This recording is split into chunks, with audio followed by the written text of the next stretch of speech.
It is JSP himself, Jonathan Pearce. Jonathan, you've quietly put together a little 3-fight win streak in the UFC. That's not easy to come by, man. So talk to me about how you feel about this kind of current run that you're on right now.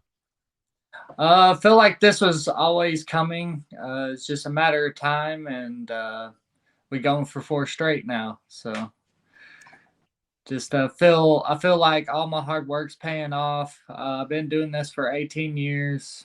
I started when I was 12 years old wrestling. I wasn't good at all. I got beat by everybody and the girls, but now it's my turn to be able to come back and say JSP.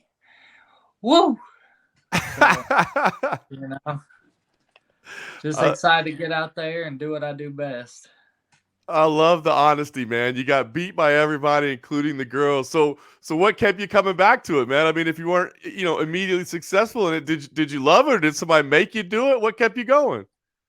I think just the will to fight, the will to win, and like I had a vision, and I had uh, a vision of myself in my head and where I would be one day, and this is what I see, and I'm just getting to do it, and y'all are getting to watch it. So that's kind of how I feel now. I love it, man. I can respect that. All right, so talk to me. Like the winning streak is good. Everything's coming together. The only thing I was curious about is the pace. Obviously, I mean, this is a quicker turnaround, but it's been tough, right? Fighting once a year. I guess what's the stretch been like for you? Because it's successful, but I gotta imagine you probably wanted to be busier along the way as well. Yeah, I would like to be busier, but I think with the matchups, I think the UFC knows what they're doing, and I'm just gonna take them as they come. And this was once a hobby, and now it's a full time job. And I'm not gonna rush it. I just turned 30, so I'm gonna only get into my prime now, and I feel like why rush it? Just enjoy the ride and enjoy the process. And one day I'll be fighting for a belt. I love it. So when did you get to make it a full time job? I left in 2018. I was cutting grass and whooping ass, and I sold my mowing company and moved down to the lab, and I stayed there. I got on Contender. Now, I didn't have Contender set when I sold my company or anything like that, and I came down here with the little bit of money that I'd saved up, and just went all the way in. And I was living in a fighter house. It was me, Bobby, Keone, a bunch of different guys, and now looking back on it, it was always a part of the process to get here, and now I'm here, and it's just one fight at a time. I don't want to look past Makwan, and just take my time with it and enjoy it, make it is the best fight I can make it.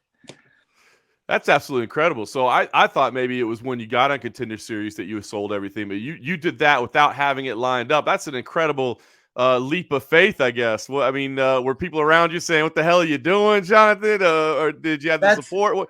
What I got you to always make it? felt I always felt like it was kind of like that's crazy to dream like that and to think like that, but it's always crazy until you do it. And here I am doing it, and like I said, I always saw this, and um, I feel like maybe going all in was what I needed, and mentally and to physically go all the way at it. Yeah, impressive, man. That's all. That's inspiring stuff. All right, so talk about you're getting the quick turnaround this time. How have you found that in your preparation? I mean, have you found it to be better, more challenging? Maybe the body isn't quite as recovered as it has been in the past, or maybe the timing is good. What do you think about this quick turnaround? I think in life you always have different challenges, and like early on in this camp, I had COVID. So for the first 2 weeks, I literally had COVID, and I've been bouncing back.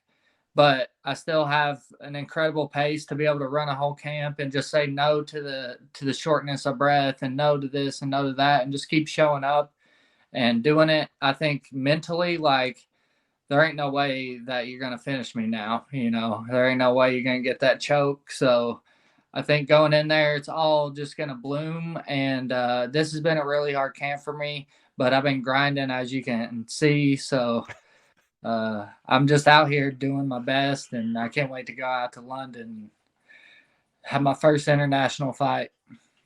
I love it. So talk to me about that experience. I was curious. I mean, on the one hand, it's awesome, right? I mean, somebody's paying you to go see another part of the world and you know, they're taking care of all the expenses. On the other hand, you got to deal with the travel, you got to deal with the potential jet lag. So how are you looking at this? Is this like an exciting adventure, or are you kind of like, this sucks, I'd rather fight in my backyard? This is an exciting adventure. I think after I go down there and pay the taxes, I'll definitely wish it would have been in Vegas. Um, but this is for the fans, you know. That's why we are entertainers and we're in the business to entertain. And if I go out there and I have a lot of fans out there and they love me, I'll come back. And I honestly wanted to do this in wrestling. I wanted to be able to travel the world and compete and be able to see everything and do it on not necessarily someone else's paycheck because I'm still paying for the flights and stuff, but in a way, you know, yeah. I dig it. I dig it. So, what do you think about Makwan as an opponent, man? Obviously, he's had some spectacular moments. He's had some setbacks. He's, you know, some ups and downs. But what do you think of him overall as an opponent?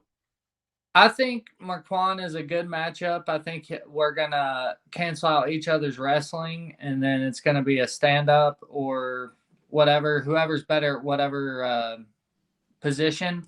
But I think at the end of the day, my pace is always gonna win. It's relentless, and I don't think I don't think anybody can handle my pace right now. I think it's the will to win, the will to fight, and when you're feeling bad in the fight, like who's going to push forward and walk through the fire, that's who's going to win. And I think that's probably one of my best attributes.